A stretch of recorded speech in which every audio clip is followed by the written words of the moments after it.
Charles, pour commencer, merci de m'avoir invité à cette cérémonie et plus encore de m'y avoir demandé d'y prendre la parole.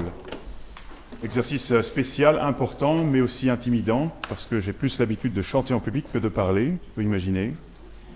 Charles, nous nous sommes rencontrés il y a une petite vingtaine d'années à la Fondation Royaumont, qui est un lieu que nous chérissons l'un et l'autre, et nous avons pu constater que nous avons un certain nombre de points communs, à commencer par une date de naissance. Ça, pour le coup, c'est pas commun.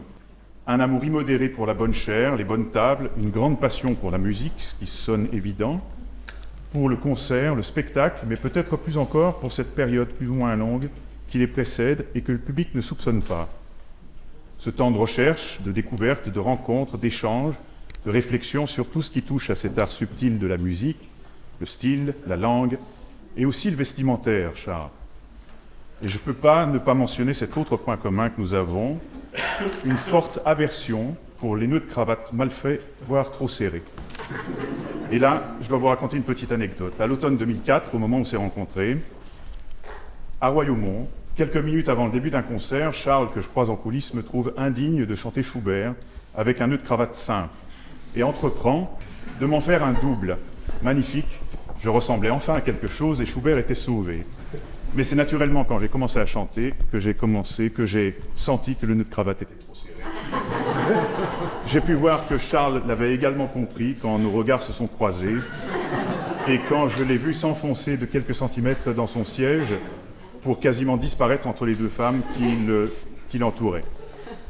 Merci Charles de m'avoir permis aujourd'hui de mettre publiquement un terme à quelques années de traumatisme. Et si je ne porte pas de cravate aujourd'hui, ce n'est pas pour marquer le coup ou pour protester, mais simplement parce que je l'ai oublié chez moi ce matin. Par contre, je porte une médaille, et là c'est un autre point commun que nous allons ajouter à notre liste. Et cette médaille que je porte, je l'ai reçue il y a quelques années, et j'en éprouve encore aujourd'hui une grande fierté.